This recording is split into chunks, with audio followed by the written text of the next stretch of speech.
welcome to Sommelier in Progress, where I share my journey of learning about wine, specifically in this case now, studying for the advanced exam, sharing what I'm learning with you, so hopefully you can also learn a bit about it.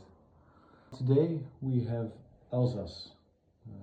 Alsace is a beautiful region in the east of France, bordering on Germany. Some very unique wines. It's a very unique region. Come from there. So let's talk about it today. In terms of the climate, it is a cool continental climate, especially in the north. And the more south you go, it becomes a little bit moderate continental, where this region, Alsace, is the driest and maybe pretty much the sunniest region in the whole of France.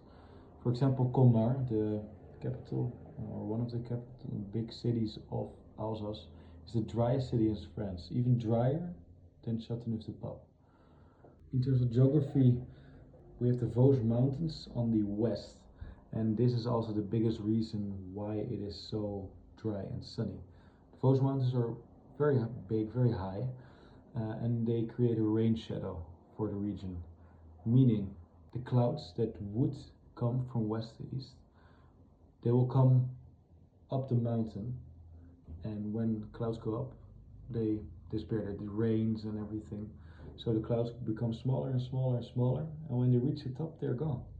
So there's pretty much no clouds, pretty much no rain in the Alsace, which creates this climate within the Alsace itself.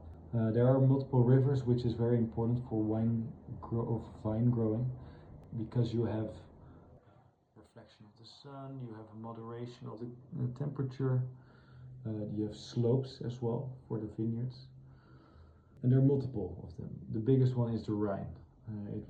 It's in the east of the region, and starting in the south is the Rhine, and it will become the Rhone-Rhine Canal. And all the way in the north, it bends to the west, and then becomes the Marne-Rhine Canal.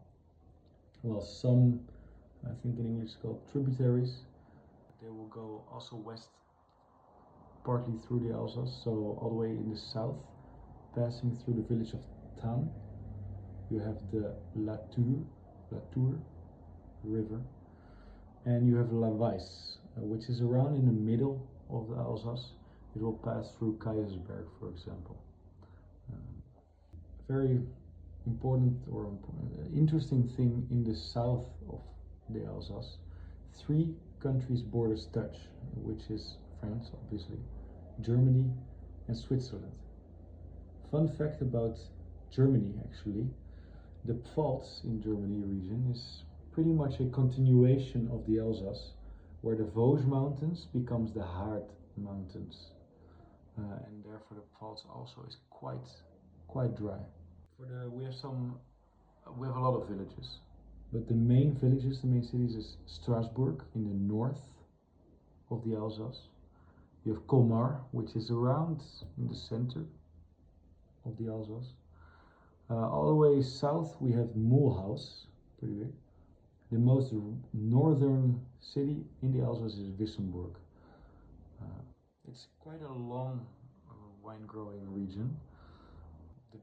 Pretty much the whole region is 120 kilometers long, the wine growing region, except for this small piece of Wissembourg all the way up north, which is very far away.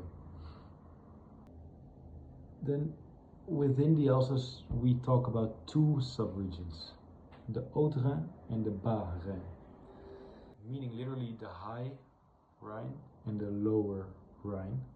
And the higher Rhine, the Haut-Rhin, is in the south due to the Rhine coming from higher, and also the Vosges Mountains are higher there. The Bas-Rhin, it's lower, literally, just like the Vosges Mountains next to it. And due to the Vosges Mountains being lower in altitude, it also stops less clouds from coming over and raining over it. So therefore the Bas-Rhin in the north of Alsace are a little bit lighter, are not as ripe, not as full-bodied as the Haut-Rhin wines. Some famous communes within the Alsace are Ribeauvillé, which has, for example, the Rosacker Grand Cru, where Trimbach is located. We will talk about that later. You have the Kaisersberg, which is in the middle of Alsace, as we said, and it has the Schlossberg Grand Cru. And Turkheim, where we have the Brand Grand Cru, and Bergheim, which is the Altenberg, the Bergheim Grand Cru. These are quite well-known villages within the region. Of course, there are very specific grape varieties here. This is not a typical French region. To explain that, we'll talk about a little bit of the history in this region. Because the Alsace is a very strategic region in Europe, basically. As I said, it's between a couple of countries. It is right in between mountains with valleys passing through those mountains in certain countries. So with all the wars, this was a very important piece of land. And therefore, the region changed hands a couple of times throughout history. For example, I think main wine growing started really with Louis XIV. I think that was in the 16th, 70s, 17th century. But since then, you have the 30 Years' War, and there was, of course, the First World War, the Second World War. So it changed hands a couple of times during those wars. That's why the culture there is also quite Germanic. It has a lot of influence of German culture, with food, with wine grapes, the sweetness within wines, even names of people, but also names of villages. Only since World War II they got going again, and it was stable. So I think in an interview with Some TV, he said, my great-grandfather spoke French, my grandfather spoke German, my father spoke Alsatian, because they spoke French and German within the same generation. And now he himself speaks French. So a lot of different cultures within a couple of generations actually already. Well, due to that, also the grape varieties, they are not very classic French. There is the four main grapes: Riesling, Pinot Gris, Gewürztraminer and Muscat. And some other grapes are allowed within the Alsace, like Chasselas, Pinot Blanc, Sylvaner, where Riesling specifically is a little bit more richer in the Alsace than you might be used to. As we said, it's a very sunny and dry region, so the Riesling gets a lot more ripeness. It's quite rich, it still has the acidity, but it has the richness. It has traditionally, at least, quite some sweetness, but it's getting drier and drier pretty much every single year, because that's what the market wants. And it is often aged on old oak foudre, which is quite the theme within the whole general Alsace, because they use these very big 1,000-liter oak barrels, which do not necessarily give a oaky flavor anymore because they've been used so much, but just are used as a aging vessel to rest the wine a little bit. Although that's getting less and less popular already. And now also concrete, glass, stainless steel, of course, is getting more prominent. Pinot Gris, which is the Pinot Grigio, but then in France, is also a little bit more rich than what you would find in Italy in Pinot Grigio. It's more rich than you would find the Grauburgunder in Germany. Even in Champagne, the Pinot Gris grape is called Fromenteau, but it's not really used. But Pinot Gris has quite some history.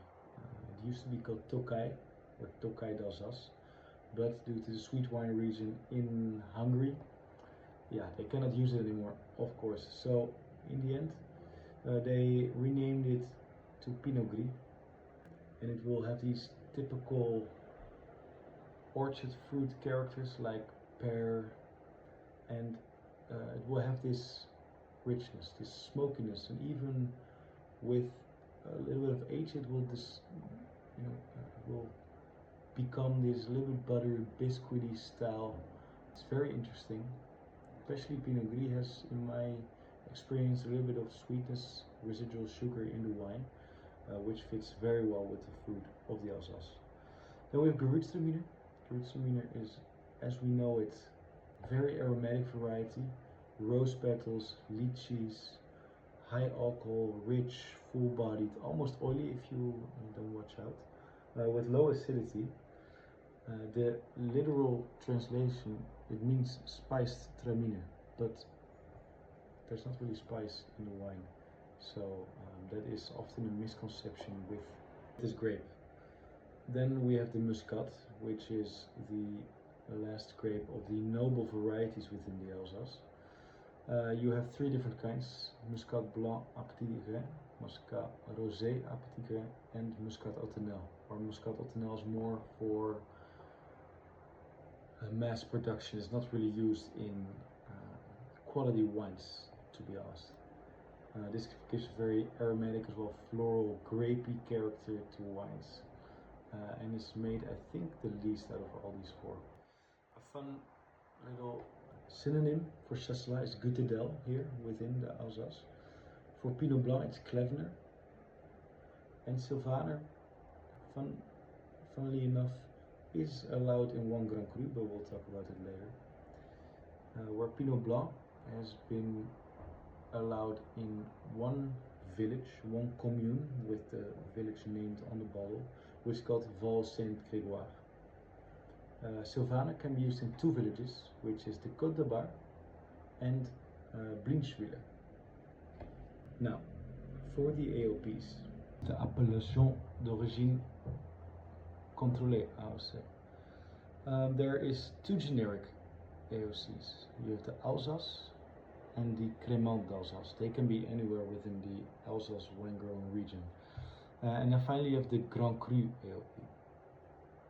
The Alsace AOP can use all the grapes we just discussed. There is Riesling, Pinot Gris, Muscat and Gewürztraminer as the four noble grape varieties. We'll again talk about that with the Grand Crus. You also have Pinot Blanc, Chasselas or Gutedel, Sylvaner, even Pinot Noir is allowed to be made within the Alsace AOP as a rosé or red wine. Crémant d'Alsace has to be made in traditional method style, so the champagne method, which I'm not allowed to say officially, it's traditional method. This can be made from Chardonnay, Pinot Blanc, Riesling and Chasselas.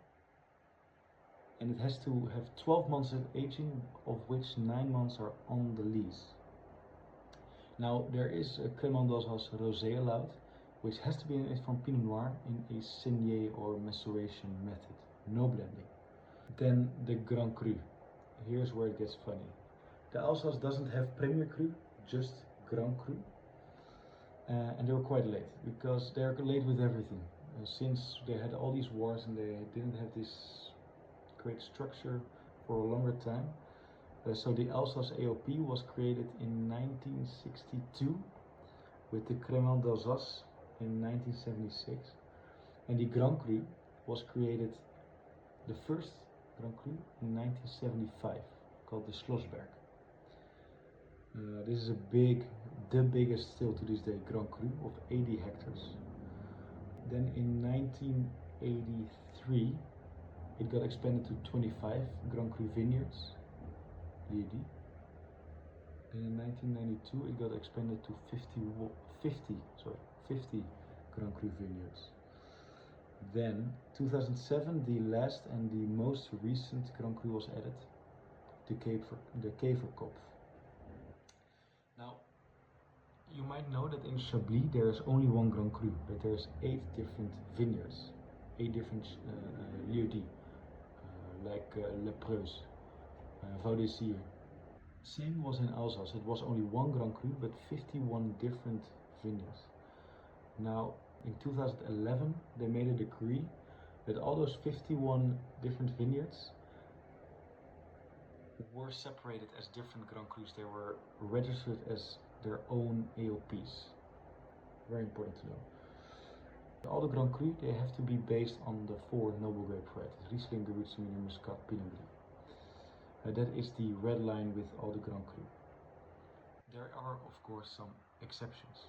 You have Pinot Noir, which can be created in the Hengst Grand Cru and the Kirchberg de Bar Grand Cru. Since 2022 and since 2024, the newest one, Voorburg Grand Cru, is also allowed to produce Pinot Noir. There is one very specific exception, which is the Zotzenberg Grand Cru, which can create or can produce and label Sylvaner. Then there are also 2 Grand Cru vineyards, 2 Grand Cru AOPs, which allow blends, which are the Keverkopf and the Altenberg de Bergheim. So they allow multiple grapes in one bottle as a Grand Cru. Where we even have the Vendange Tardif and the Selection Grenoble. Vendange Tardif is literally translated as late harvest. So it's late harvest grapes, pretty much always sweet, but technically, legally, it can be dry as well. But let's just assume with all the wines that it is sweet. This can also be Grand Cru. And we have Selection Grenoble, which are wines which have grapes with botrytis or noble rot, which gives this ginger, orange peel, honey, saffron kind of aromas, which is very nice, very interesting. And these are some of the sweetest in France, basically, because Vendange Tardif, when they use Riesling and Muscat, it can use 246 grams per liter of sugar, and if it is Gewürztraminer and Pinot Gris, it's 270. With Selection Grenoble, it's for the Riesling and Muscat 276 grams per liter, and the Gewürztraminer Pinot Gris is 306 grams per liter. Super sweet. While the general Alsace AOP allows most of the time, let's keep it as a red line, 80 hectoliters per hectare, while the Grand Cru allows 55 hectoliters per hectare. Just a small fun fact, I already mentioned it before, the Schlossberg is the first, but also the biggest Grand Cru with 80 hectares. The smallest Grand Cru in Alsace is 3 hectares. Now, the Alsace vines are trained predominantly using the double Guyot cane pruning with high density planting and a tall vertical shoot positioning trellis system, VSP trellis system. This is to elevate it off the ground, especially on the lower slopes and the flatlands, to mitigate frost, but also to maximize the leaf area and improve ripening in the cooler areas. Well, here in the Alsace they have this specific style where they arch the canes, which is called arcure, and they tie it down, which is called liage, and then they are vertically positioned through palissage. So they bend it, tie it down, and then they vertically position it like this. Well, as we discussed before, Alsace wines are produced from single varieties most of the time. This is kind of their thing. And to put it also on the label, as we mentioned, with whole cluster pressing to give it a little bit more texture. Fermentation in steel or these large neutral fruiters, which we talked about. And there's minimal new oak influence. Maybe there will be a producer here and there who does it, but it is very rare. Especially for the Riesling, the malolactic fermentation is often blocked, but you never know who wants to have a different style, but usually done to preserve the acidity. Then, for the winemakers, there are a couple of big boys, let's say. We have Trimbach, which is the most well-known, I think, producer in the area. They are located in Ribeauvillé, and they have been around since 1626, where everybody should know their top wine, the Clos Saint-Hune. This is a clos, so a walled-off vineyard within the Rosacker Grand Cru. And the Rosacker Grand Cru is located within Hoenawier, the village. This Close in Twin is a wine made of Riesling, dry with limestone soils. It's this very fresh mineral style of a wine. With the inaugural vintage, the first vintage being made in 1919. Then we go on to Sint Humbrecht, who are located in Turkheim, who have been around since 1959, so not too long. They work in a biodynamic style since 2002, biodynamic farming, winemaking, with a hands-off mentality.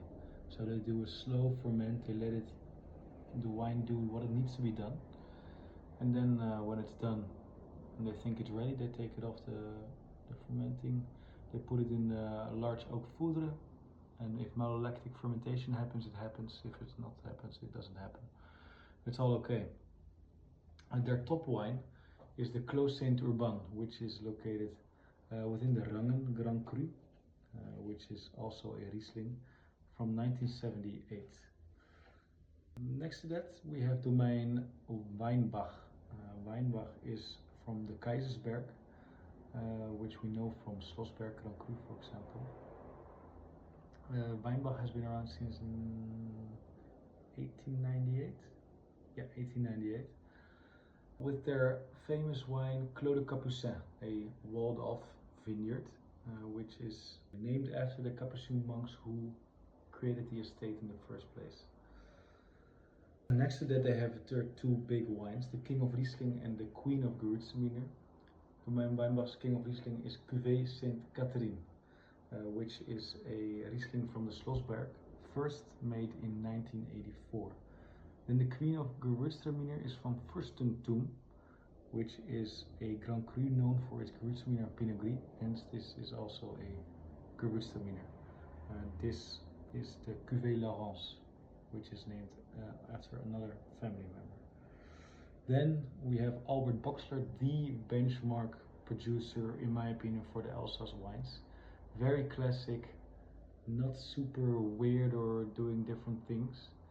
They have been around since 1673, and they are located in the Niedermorschwier, where they create the Brandt and Sommerberg Grand Cru wines. Very interesting, they make some great Cremant too, you should check it out, super cheap as well. But in my list I have the Grand Cru Pinot Gris from the Sommerberg, very good, 2016, and 2019 Riesling, wow, from the Brandt vineyard.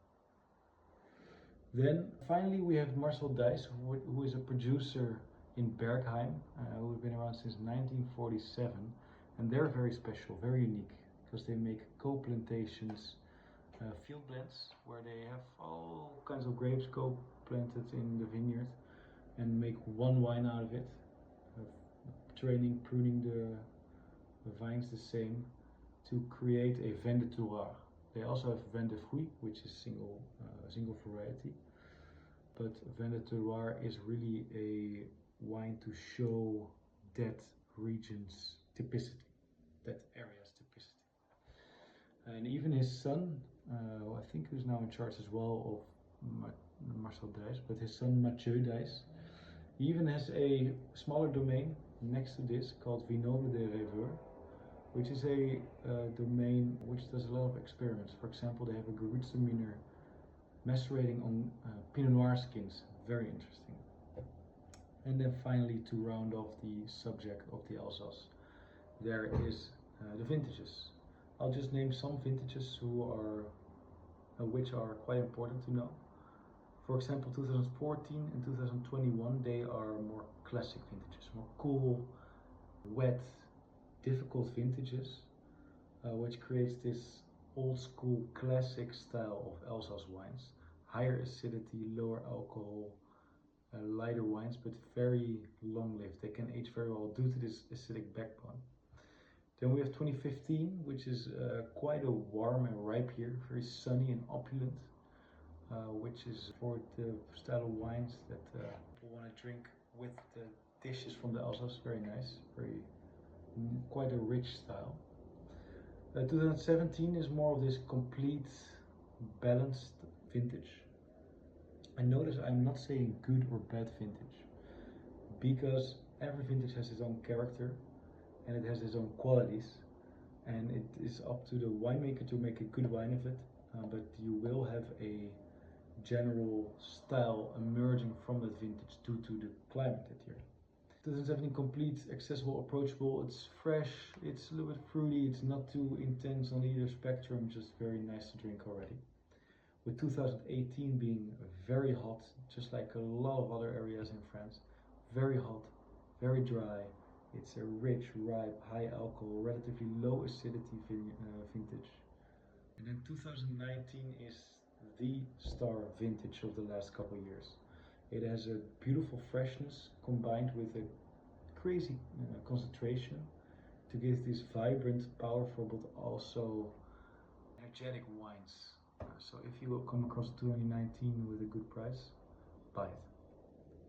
Thank you very much for listening to this week's subject, Alsace, and we'll see you next week with Northern Rhone.